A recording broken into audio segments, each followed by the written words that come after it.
नमस्कार, तुमचे स्वागत आहे आपल्या लाडक्या यूट्यूब चॅनलमध्ये, ज्याचं नाव आहे विनोदी कथा.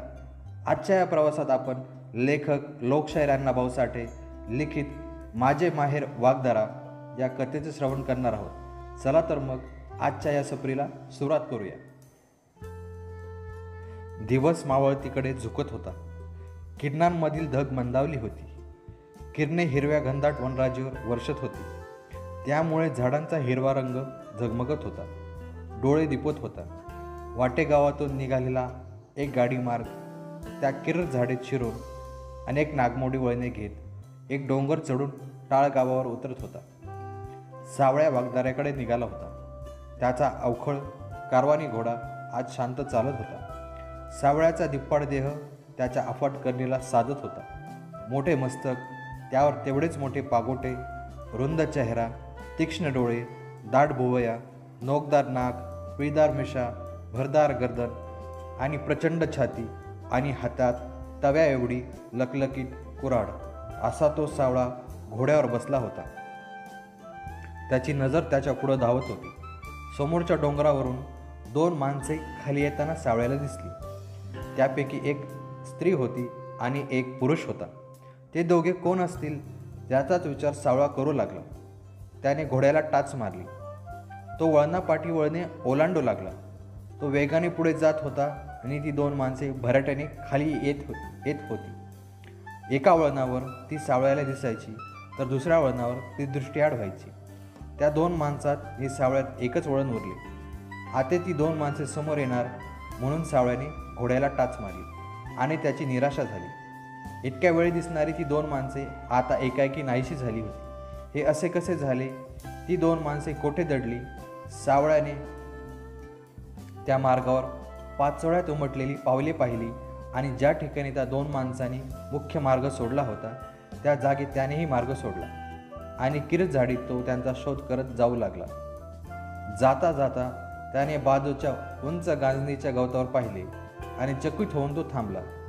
समोरच गांजणीचे गवत शांत उभे होते, पण काही कांड्यांचे शेंडे थरथर कापत होते. तो प्रकार सावळ्याने हेरला आणि धारदार तो आवाजात तो गरजला, आता बाहेर या. तशी ती दोन माणसे थरथर कापत बाहेर येऊन गुन्हेगाराप्रमाणे सावळ्यापुढे उभी राहिली. त्यापैकी एक तरुणी मुलगी होती. तिच्या तर तोंडचे पाणीच पळाले होते. सावळ्याने त्या तरुणीला पायाच्या नखापासून ते डोकीच्या केसापर्यंत न्याहाळून घेतले आणि आपली नजर दुसऱ्या इसमाकडे वळवली. हातातील कुऱ्हाड सरळ धरून सावळा म्हणाला, कोण तू? तुझं नाव काय? मी जयसिंगपूरचा दादा पाटील. ही तुझी कोण? ही माझी लेक काशी. दादा पाटील काखीतील गाठोडे खाली ठेवून हात जोडून म्हणाला, तुझं नाव मी ऐकून हाय. तुझा बोलबाला मला ठाव आहे. हे दागिनं घे, पण सावळा माझ्या लेकीच्या अंगाला हात लावू नको. मी लेकीच्या आबरूसाठी 2000 रुपये देईन.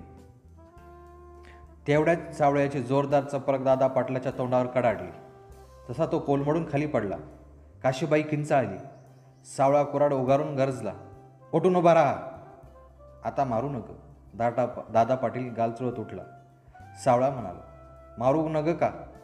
तुला ठारच मारायला पाहिजे. तूच तेवढा अब्रूदार आणि आम्ही अब्रू सोडली असं तुला कोणी सांगितलं? बोल. माझं चुकलं, दादा पाटील खिन्न सुरात म्हणाला.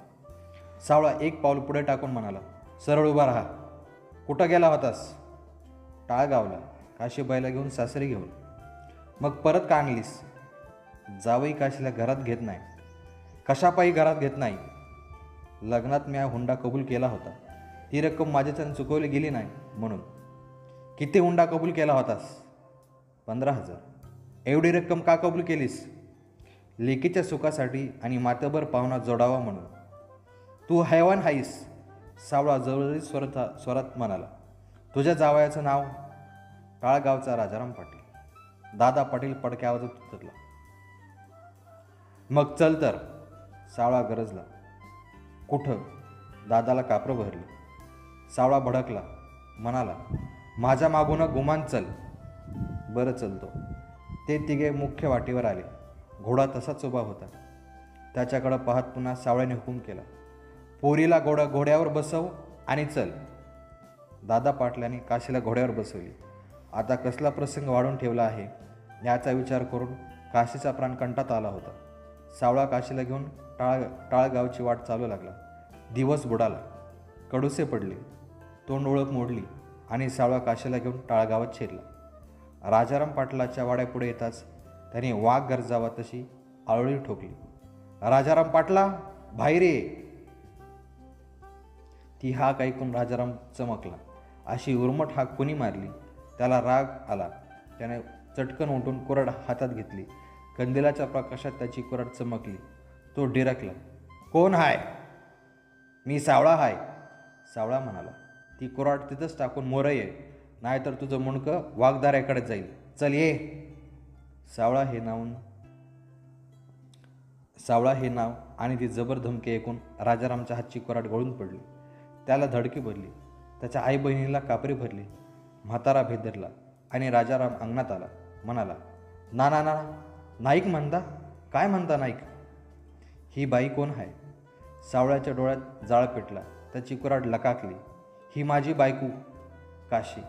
राजाराम चेहरा रडवा करून उतरला. हिला घरात का घेत नाहीस? सावळ्याने करड्या सुरात सवाल केला. एक पाऊल पुढे टाकले. वातावरण तंग झाले. राजारामाची पाचारावर धारण बसली. म्हणाला, चूक झाली, माफी करावी. आता मी काशीला दुःख देणार नाही. त्याने पटकन दादा पाटलाचे पाय धरले. त्याची आईनी बहीण यांनी काशीला घरात नेली. मग सावळा शांत झाला.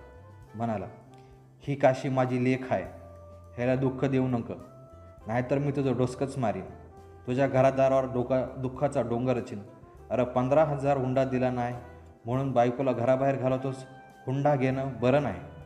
नाही नाही, आता असे अगळीक होणार नाही. राजारामाने हात जोडले. सावळा मागे सरकला. ताडकन उठून घोड्यावर बसला आणि वाऱ्याच्या वेगाने वाघदाऱ्याकडे गेला. काशीचे नांदणे लागल्यामुळे त्या खोऱ्यात एक नवे पर्व सुरू झाले होते. गावोगावच्या लेकींचे बाप सावळ्याला भेटत होते आणि जावयांच्या कुकर्माचा पाडा वाढत होते. मग सावळा त्या गावाला जाऊन त्या जावयाची रग जिरवत होता. कित्येक मुलाचे संसार हुंड्यापायी नासले होते. ते सावळ्यामुळे सोन्याचे झाले. अनेक लेकी सावळ्याला दोवा देत होत्या. काशी तर सावळ्याच्या उपकाराने लिपली होती. ती मनात म्हणत होती, सावळ्याला उदंड आयुष्य लाभू दे, त्याला अपार बळ मिळू दे, त्याच्या तलवारीला धार येऊ दे आणि त्याच्या सुखाची खबर मला रोज कळू दे.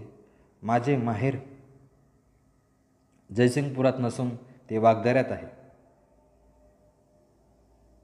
मित्रांनो, अशा नवनवीन कथा ऐकण्यासाठी चॅनलला सबस्क्राईब करा आणि हा व्हिडिओ आपल्या मित्रांसोबत शेअर करायला विसरू नका. धन्यवाद.